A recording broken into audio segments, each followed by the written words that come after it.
introduction.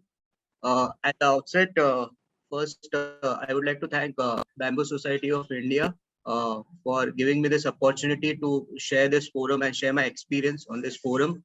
And it's always a pleasure to share the dais with the persons from whom you have learned about bamboo. So I'm very happy about it that today the opportunity has come to me regarding that.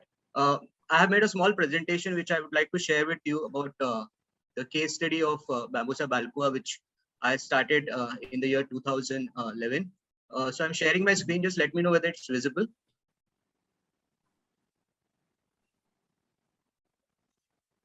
Is the screen visible? Yes, Dr. Sandeep, we can see you. Okay. Slide is visible. In the year 2011, I started the small project at a place called Ranggaon, that's at Sangameshwar Taluka and district Ratnagiri. And there I purchased land of around say 20 acres, and then I was thinking as to what to do in that land, because when I purchased it, it was all covered with wild shrubs, karanda trees and other jungly trees, so it's more of a jungle. And I was doing a job at Mumbai, and sitting at Mumbai, what can I do at my farm, which is almost 325 kilometers from my house? I was thinking about that. Can I do something regarding it? Because I just didn't want to keep it like that only, as I have purchased it. So I started my research regarding it, and I met a few agricultural consultants. So they suggested me that why don't you go for a cashew plantation or mango plantation, which is a traditional crop of Konkan. But sitting at Mumbai, I was thinking that whether I'll be able to manage that, because in the first year itself, there were some cashew plants and mango plants on my farm, for which I never got any cashew or mango in the year of purchase. And in case I go ahead with cashew plantation or mango plantation, then some of the drawbacks which I studied, that was uncertain weather conditions, and the waiting period was around 4 to 5 years. And in case there is a yield also, if I'm not there during that time, there are chances that theft may take place. And harvesting has to be done on time regarding it. So these are the drawbacks which I studied. So other than that, which all options I have other than cashew and mango? So that's what my research went about.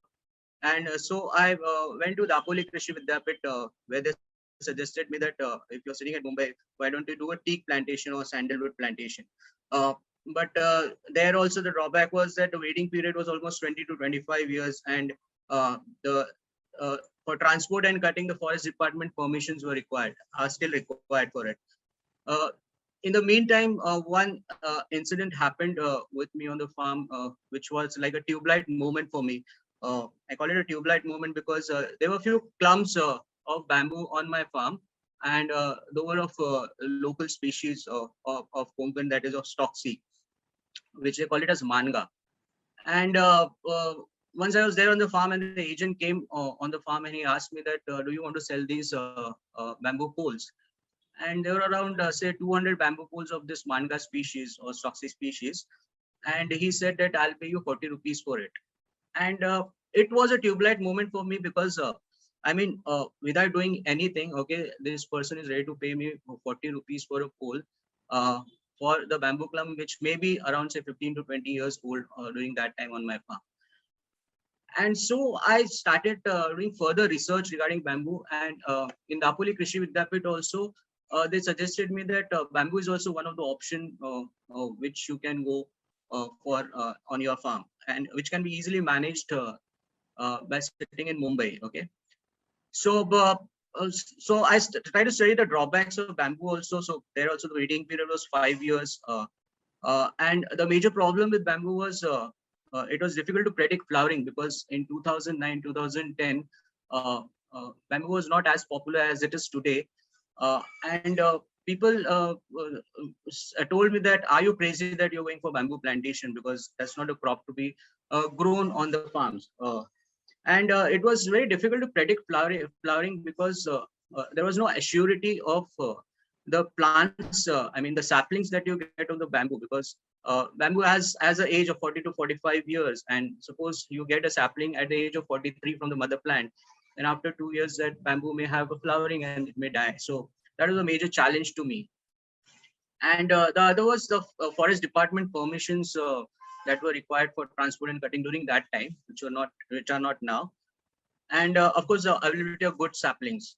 So I searched further on the internet, and I further searched regarding the benefits of bamboo plantation, that uh, it has to be done only once in a year, and the yield starts of bamboo up till the age is over, that is up till the flowering takes place. But the most uh, uh, important benefit that attracted to me was it can be managed in absence of owner, and there is reduction in theft of a crop, because uh, unlike in case of cashew and mango, okay, where you can easily pluck the cashew and mango, but bamboo, in order to cut and take it from the field, is a difficult task. And the other thing was the matured bamboo can be harvested anytime on owner's convenience. Okay, so it's not that it has to be harvested uh, uh, uh, uh, when it is matured. Okay, so you have some time period to harvest those bamboos, and the environment benefit was it reduces soil erosion. So these were some of the benefits that appealed to me, and hence I started research further, because then I came to know that there are 1,200 species of bamboo, and which species of bamboo to plant. So I searched on internet and came across this Bambusa balcua, Bima bamboo, that is been uh, Dr. Bhati was just saying about it. So I came across it. It is a sterile bamboo that doesn't die, and this tissue culture good quality saplings are available for it. And its height goes almost up to 36 feet and thick walled, and the yield starts after 3 years. Okay, so this is what appealed to me of Bambusa balcony, as I was very new to bamboo during that time, and there was not much of guidance available during that time for bamboo. Okay, so I decided finally that I should go for this bamboo plantation, and I did further research, and I met a few people like Mr. Sheetal Ketkare from Hath Kalangre. He also further guided me as to from where to get the correct sapling. So I contacted Dr. Bharti also during that time, and Sheetal Ketkare had a tie-up with Dr. Bharti for the saplings. Then I went and researched the plantations of Balpua during that time. So I went up till say Tamil Nadu in search of the plantations, how that bamboo actually grows, because though my grandfathers are farmers, I mean farming was very far from me for almost say 30 to 40 years, because my father has come to Mumbai in 72, and since then I mean I never visited a farm or never thought about doing a farming. So this was almost a new thing to me, and bamboo was very new. So Mr. Arun Wandre guided me further. Then I met Dr. Karpe, Sanjeev Karpe also one back. He also visited my farm and motivated me further that if any guidance you need regarding bamboo plantation, I'm there to help you out. So with that confidence which I got from these people, I did this Bambusa Balcua plantation in the year 2011 in August. And these are the photos when I did the plantation. And these are the details of the plantation. So it was a tissue culture variety. I did it around 1 hectare, and the number of saplings that I planted are 2,500.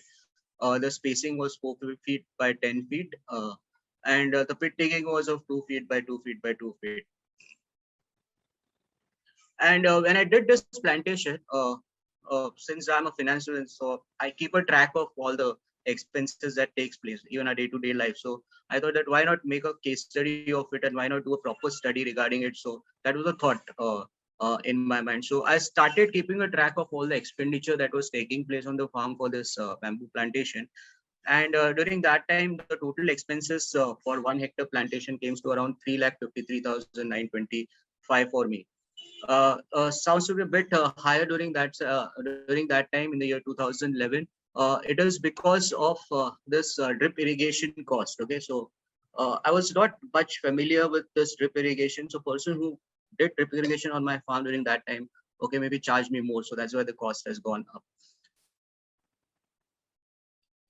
After doing the plantation, problem that I faced was of wild animals. So after doing the plantation, I mean, the new shoots started coming to those saplings, and these wild animals started eating those new shoots. So that was a great danger to my plantation. So I was thinking, so what to be done regarding it? Okay. So as there were a lot of wild trees on my farm, uh, and the karanda trees, okay, which has thorns. Okay, so what I did was I cut all the karanda trees around, and I covered the plantation with these trees that are having huge thorns. So the animals were not able to put in their uh, face to eat the young shoots. So that is how I saved the plantation during that time from wild animals. The second problem which I faced was the fire, because in Konkan what happens is, I mean, as they have to do paddy fields, so what they do is they burn the fields, okay, before they uh, do the paddy crop. So just in case if you're not careful, then that fire spreads like a wild. And the same incidents happened to me. The fire came to my field, and during that time almost 700 plants of bamboo were, I mean, burned out during that time.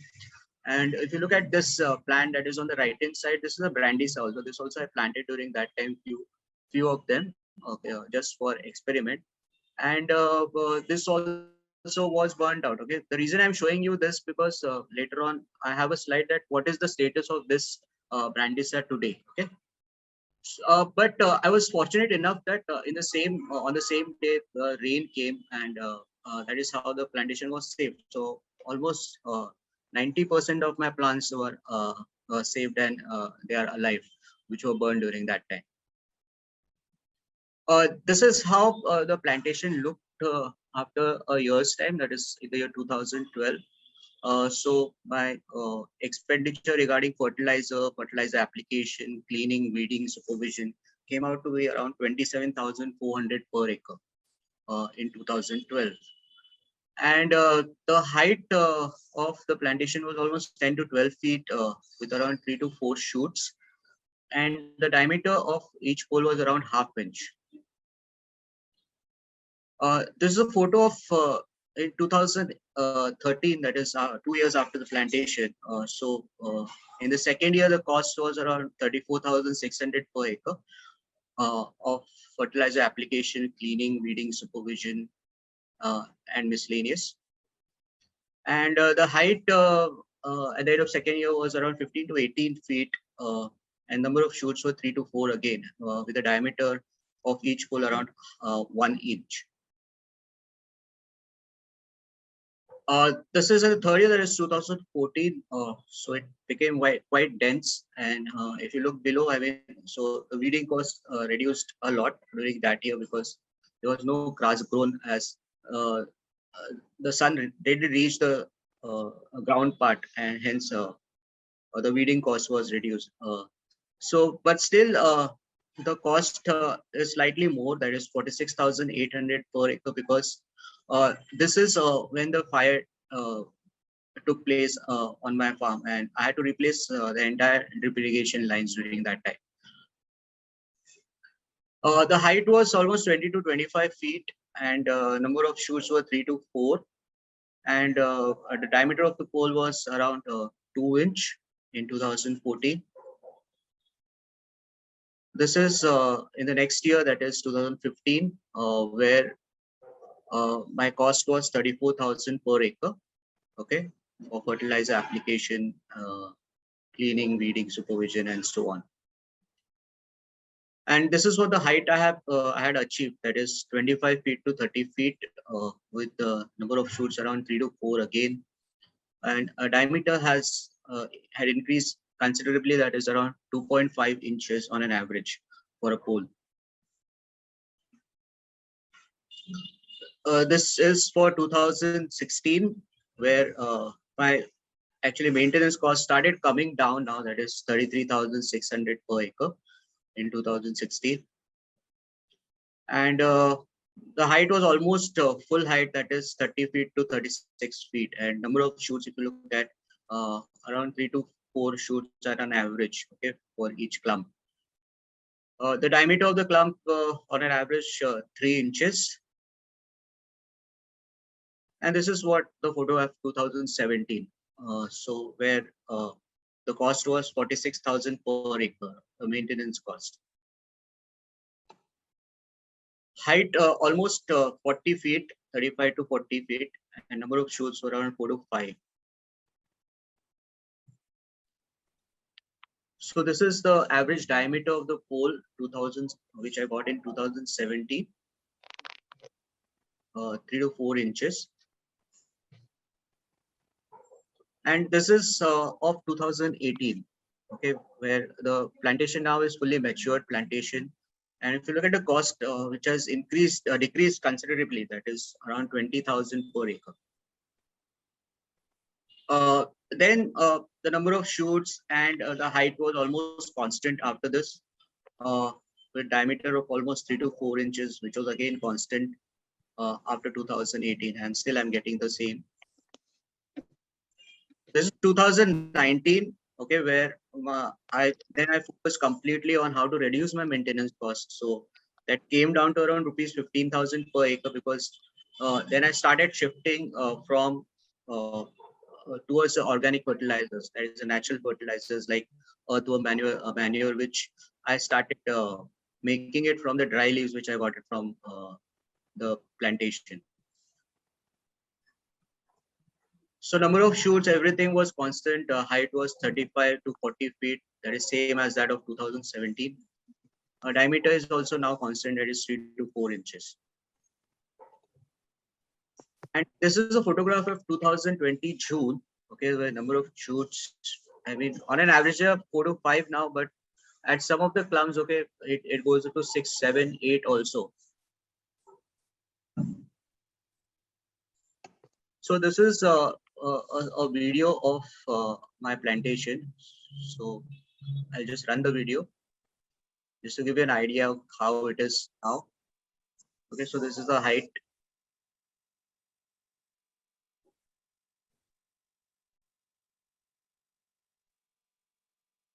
And this is the Brindisi, which I was talking about. So this was the Brindisi clump, which was burned out in the fire. Okay, so this is how it is now. Okay, so this has almost gone beyond 40 feet now.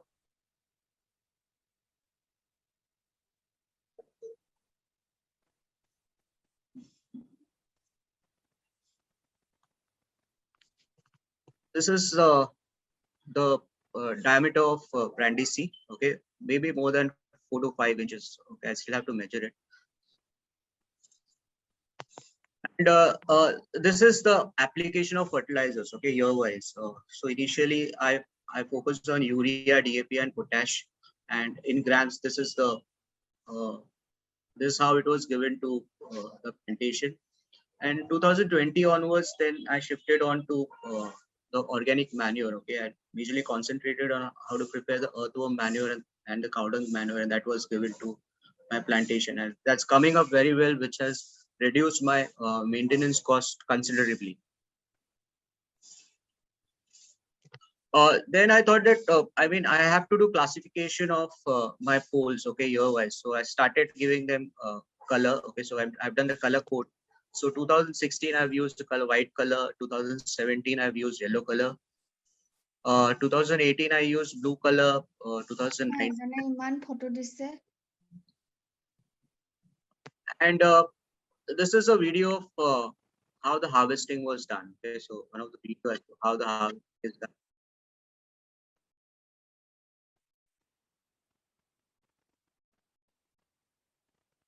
So this is when I got my first big order of harvest, so which I sold it in the Kolhapur market,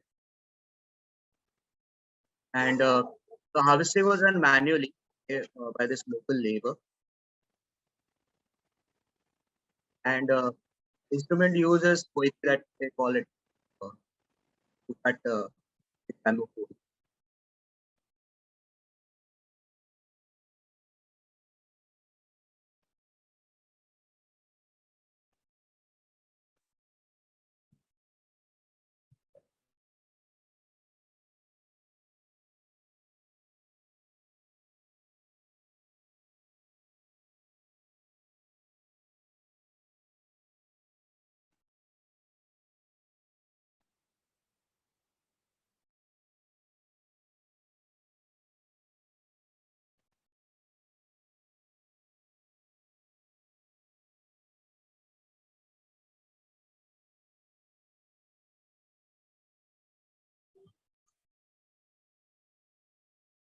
Then there was one more instrument that was used for harvesting. This is a reciprocating. Problem with this, there was vibration labor used to face, and that's why they were not happy using this. And this is the harvested bamboo. This is the first harvest photo of bamboo.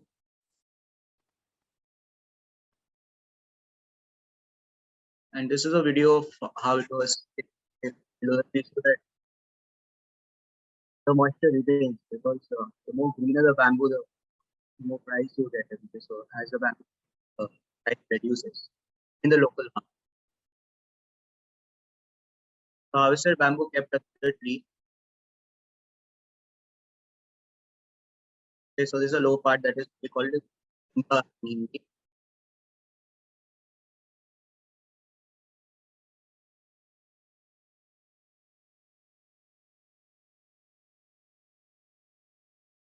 Then there's a middle portion that is Bundi.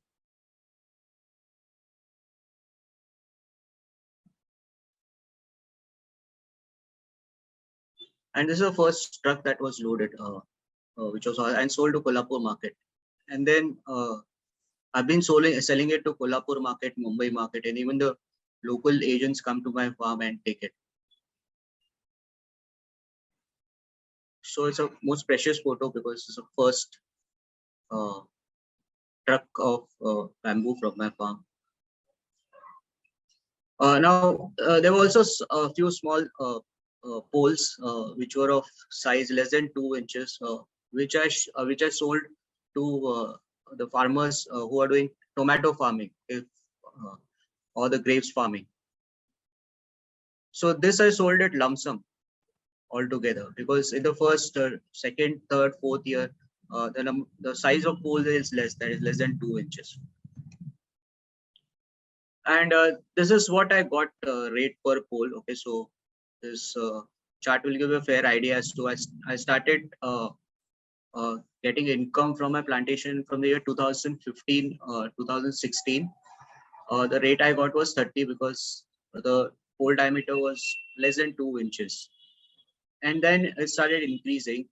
So 40, 85, less than 2 inches was the average 20. And now I'm getting a rate of around 100 to 110 per pole. And 2019 onwards, a bit of income is affected because of the pandemic. But again, last year it has increased, as 2021 has increased slightly. And still I have an inventory of around 6,000 poles on my farm. That is good quality poles on my farm. So if you calculate the income per acre, that comes out to around 66,000 in the year 2020. And the highest was in the year 1819, that is 90,000 per acre.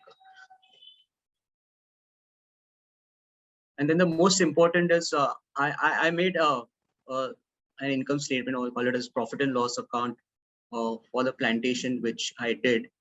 And then year-wise, I found out as to from which year I started making a profit. So if you look at this, the green figures, if you look at, it is 2017-18, I started making profit of my plantation. So the first 5 years, I went into losses. But from 2017-18 onwards, I started making a profit. And if you calculate the ROI in terms of the investment that I have done, so I did an investment of 3,53,925 in the year 2011-12. And I'm assuming that this plantation is going to give me income for at least for next 40 years.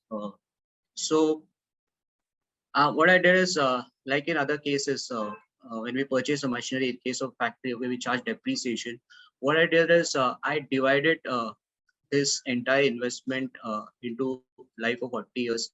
And that is how I came to this figure of depreciation on bearer plant. That is my initial investment. So that I'm charging as 8848 divided over a period of 40 years. And these are the expenses which I showed you. These are yearly expenses per hectare, which I am getting now. And if you look at, it has considerably reduced now. Okay, so 37,500 to 40,000 is hectare. Okay, and if you look in terms of the return on investment that I'm getting, okay, so last year I got 15%. This year I've got 32%. So that's also considerably high. And as my maintenance cost has reduced considerably, and a year from next year onwards, okay, it's going to be almost going to be same. So of course this ROI will go further. So I was not able to sell my entire inventory. Hence, this profit is showing around 1,16,000. But if I'm able to sell my entire inventory for a year, then obviously this is going to go up. So that's what I'm thinking. Some of the problems which I faced, okay, some I discussed. Okay, the fire problem. So you do the solution to it is you keep your nearby area clean. That is, you cut off all the weed around the area of the plantation. Wild animals, you protect it in a natural way, okay, by putting a thorny. Now what happens is once your plantation grows above 15 to 20 feet height, okay, then the problem of wild animals automatically solved, because then they don't, even if they come, they don't eat those shoots much. They eat it when they are tender. I mean, so you have to take care during the first 2 or 3 years of your plantation. Labor for harvesting is the major problem which I'm still facing. Okay, I've tried using mechanized harvesting, like using some machinery, but the problem they are facing is the vibration problem of those machinery. High cost of labor, yes, this is again because of the labor shortage. Yes, I started getting the yield slightly. There was a delay in it because sitting at Mumbai, managing the farm at a distance of 325 kilometers was a bit difficult. Okay, so I mean, some of the things which must have happened on time didn't happen from my side. So there was a delay in yield. Hence, instead of starting the yield from 4th or 5th year, it actually started from the year 6th. Fertilizer doses, even as per plan given. So that's also a reason the yield was slightly delayed. And this labor not comfortable with machine, I discussed.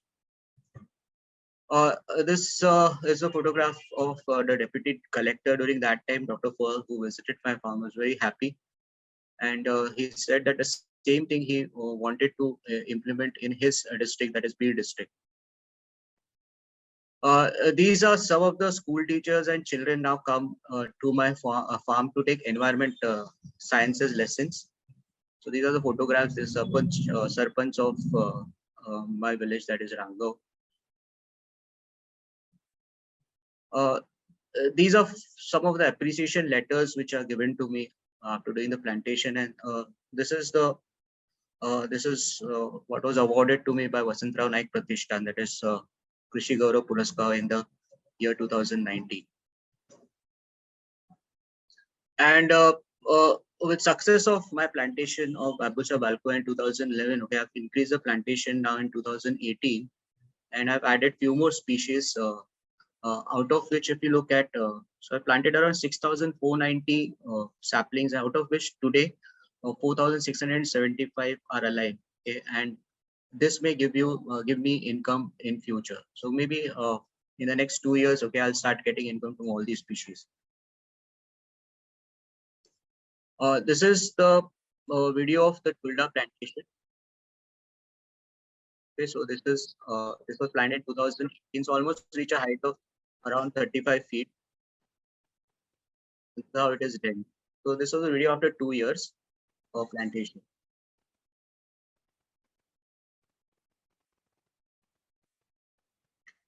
So this is from my side. Okay, so this is my experience regarding Bambucha Balcoa. And as the day passes, okay, I'll be surely sharing you the experience regarding the other species which I have planted. So thank you very much, Bamboo Society of India, for giving me this opportunity to share my experience. Thank you. That's it from my side. Thank you, Doctor, for having shown us a video especially created on your bamboo farm. Now I request our secretary come treasurer to propose vote of thanks to Dr. Sandeep Chopde. Thank you, Chairman, sir. Dr. Sandeep, simply awesome. You are an inspiration to several of us, and I'm sure you'll continue to be a role model for many aspiring farmers who want to grow bamboo in a commercial way. Thank you once again for taking time out of your busy schedule Thank you very much. and gracing this occasion. I think we will definitely have a dedicated session from you on Sure, sir. cultivation of bamboo going forward. Thank you Sure. very much, sir, once again. Thank you, sir. Thank you, sir.